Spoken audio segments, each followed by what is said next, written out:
You have to understand this. Boxing's like this game of life.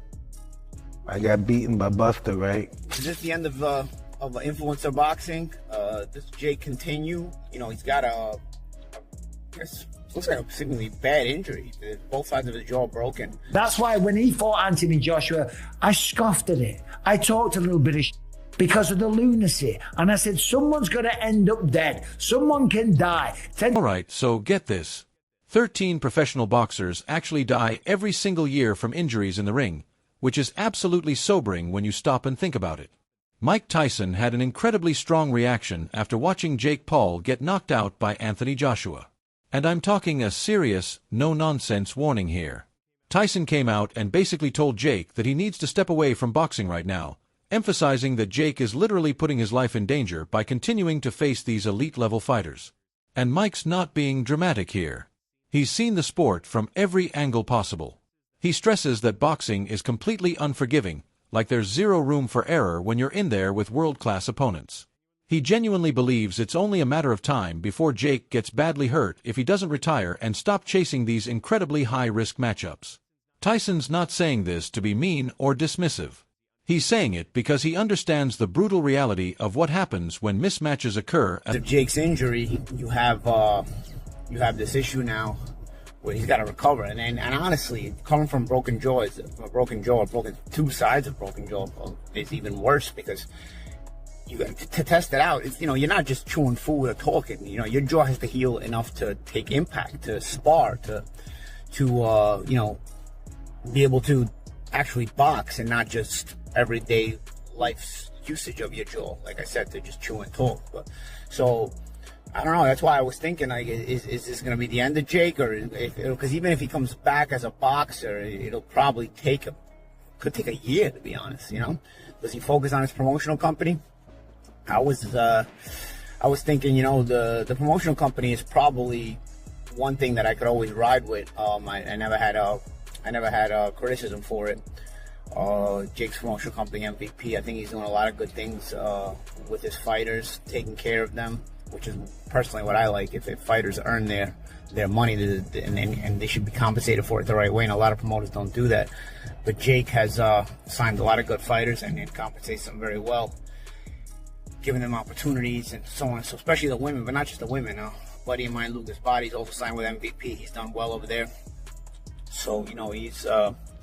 I do like the promotional company. Will this maybe give Jake a chance to sort of double down on the promotional company, being that he's not going to be fighting, and put even more effort into the promotional company, and I don't know, just make this MVP platform an even bigger deal. I don't know. I don't know what you guys think, but Jake Paul has reportedly suffered what's being described as a severe jaw injury following his knockout loss. The evidence circulating online is honestly hard to watch. There are videos making the rounds that show him genuinely struggling to open his mouth properly. And you can see it's not just uncomfortable, it's clearly causing him real pain. In one clip that he shared himself, you can visibly see that speaking is painful for him. Like every word takes effort, which really highlights just how serious the damage actually is. Fans and analysts who've been watching this unfold are pointing out that this kind of injury really underscores the massive risks Jake took by stepping up to fight an elite heavyweight like Anthony Joshua. This isn't just a bruised ego or a black eye we're talking about. This is the kind of injury that changes your perspective on the sport entirely. It's reinforcing all those warnings from figures like Mike Tyson, who've been saying that continuing down this path could lead to even more serious, potentially permanent harm. Boxing is not a game. Fighting is not something you pick up and mess around with, right? If you're a fighter, if you're a boxer, if you're a mixed martial artist, right, you have to take this seriously and you have to respect the game. That's why when he fought Anthony Joshua, I scoffed at it. I talked a little bit of because of the lunacy. And I said, someone's going to end up dead. Someone can die. 10 to 13 boxers die per year. It is not a game. Now, of course, the man wants to make money and he wants to box people and he wants to entertain his fans and thrill audiences. And that's great. And God bless him. Fair play to him. The man is very, very successful. I've never talked about that. I've only talked about a 58-year-old Mike Tyson or fighting retired, semi-retired UFC legends and then talking about them, right? All I've ever said is box someone your own age and size. And then this thing with Anthony Joshua, I was like, this is crazy. Now let's talk about the actual fight for a second. It happened in the 6th round, and it happened in a 22-foot ring. A typical ring is 20 foot. This one was 22 foot because he wanted a bigger room to operate, a bigger space, a bigger ring, somewhere to run away and be on his bike and stay away from Anthony Joshua. Now, I don't blame the guy. I'd have done the same thing, right? Because Anthony Joshua is gigantic and has the kind of power that could potentially do that to you, right? Maybe it's real, maybe it's AI, right? Either way, his face is going to be swollen today. That's a fact, right? The bigger ring gives you more space. Jake Paul did about 5 miles of road work, shot about 25 double leg takedowns because he didn't want to stand there and go toe to toe with him like Francis Ngannou did, because he knows what would have happened, okay? And ultimately, it ended up happening anyway in the 6th round. And yeah, okay, he's going to have the street cred of standing there and say, I went 6 rounds with Joshua. He did. Malignaggi, who knows a thing or two about recovering from boxing injuries, breaks down Jake Paul's situation in detail, and his analysis is pretty eye-opening. He emphasizes that the long recovery required for this kind of injury is no joke whatsoever. A broken jaw on both sides, and that's what we're reportedly dealing with here, is far more severe than people might realize from everyday experience. This isn't like breaking your arm where you can sort of function around it. The jaw must heal fully and completely before it can withstand the kind of impacts, intense sparring sessions, and actual competitive boxing that Jake would need to return to the sport. Paulie suggests this could realistically sideline Jake Paul for a full year, maybe even longer, depending on how the healing process goes. This raises some really interesting questions about whether he'll continue pursuing boxing as an actual fighter or shift his focus primarily to his promotional company instead. Speaking of which, Paulie actually praises Jake's MVP promotional company pretty highly, noting that it's legitimately supporting fighters properly and compensating them fairly. He highlights that Jake has signed some genuinely talented fighters and is running the promotion responsibly and professionally, giving fighters opportunities they might not get elsewhere. This promotional work could very well become Jake's primary focus while he's recovering from this serious injury, and honestly, that might be the smartest move for everyone involved. Anthony Joshua couldn't have done any more. When you get in the ring with somebody that is constantly trying to just survive and run, you can't do anything about it. Our sport is built up of journeymen, like what Jake Paul did. He's trying to survive, he's not trying to engage. And so therefore, it's your job to cut him down and catch up to him.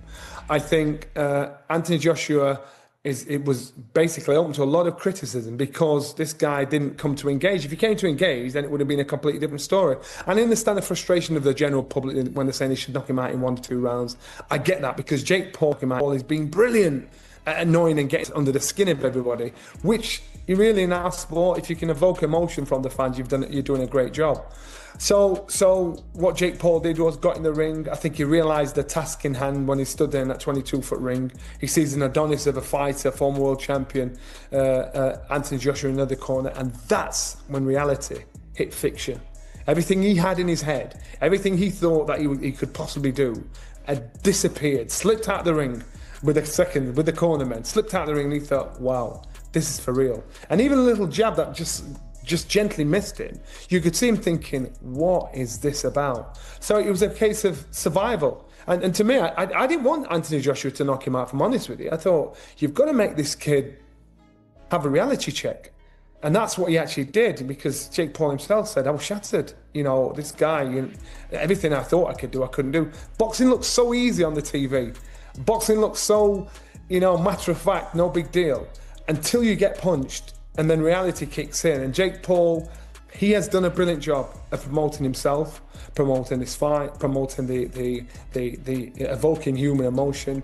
And I think he'll be a great promoter down the line because, on the undercard, you had Caroline DeBar boxing on the undercard. You had all these amazing fights on the undercard, all the girls getting the chance to shine. Michael Bisping, who's experienced his own share of brutal injuries in combat sports, highlights something really important that often gets lost in the spectacle and entertainment of these events. The inherent dangers that come with combat sports are absolutely real and can't be ignored. He makes it crystal clear that boxing is far from a game or some kind of performance art. Bisping notes this genuinely shocking statistic that between 10 to 13 professional boxers die each year due to injuries sustained in the ring. And when you hear that number, It really puts everything into perspective about the real-life risks involved here. We're not talking about hypothetical danger or worst-case scenarios. These are actual fatalities that happen with disturbing regularity in the sport. Bisping specifically criticizes Jake Paul for stepping far outside his natural weight class purely for financial gain, which creates these dangerous mismatches that might draw massive attention and generate headlines, but also expose him to extreme danger that goes beyond what any amount of money should be worth. He stresses that boxing absolutely must be handled professionally, with proper training that takes years to develop, thorough preparation for each specific opponent, and genuine respect for the sport and what it can do to you. Ignoring these fundamentals can have severe, life-altering consequences that no amount of social media followers or pay-per-view buys can undo. Who can tell me is, oh, but Jake Paul made a lot of money. Who cares? Money is a tool. Money is good. If you can get it, get it. Hustle. But here's the thing. If someone offered you $100 million, but then if you took the $100 million, you have to pass away, they're going to take your life in 2 weeks. I mean, would you take that? So you get a lot of money and then you only have 2 weeks with the money. Like that, to me, that's stupid.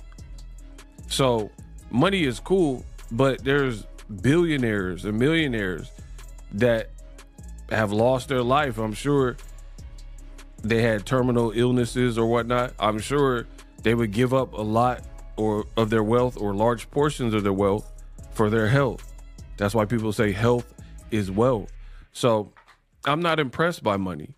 And it's so funny that you have these MAGA influencers that just lost back-to-back, Jake Paul and Andrew Tate, and their fan bases who pitch this far right and pitch this like red pill philosophies, alpha male philosophies, and like having affirmations and daily tenets and goal setting and being a real man and the difference between man and woman, all these things that these bases have been. Johnny Nelson brings up another angle that's worth considering, pointing out that while Jake Paul has absolutely proven himself to be an exceptional promoter who knows how to work the system, this promotional success came at a serious personal cost that shouldn't be overlooked.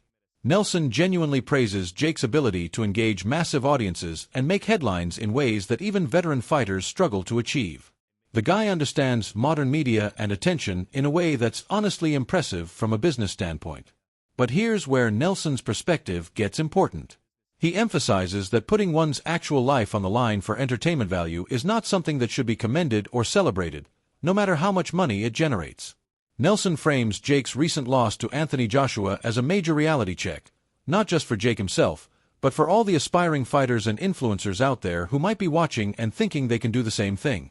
His point is that promotional success and the ability to generate buzz absolutely cannot compensate for the very real dangers of facing professional-level opponents when you're not fully prepared or experienced enough. Both Nelson and Michael Bisping agree on this fundamental point. While Jake excels at marketing himself and creating events that people want to watch, the physical risks he took were extremely serious and should not be overlooked or minimized just because he made a lot of money.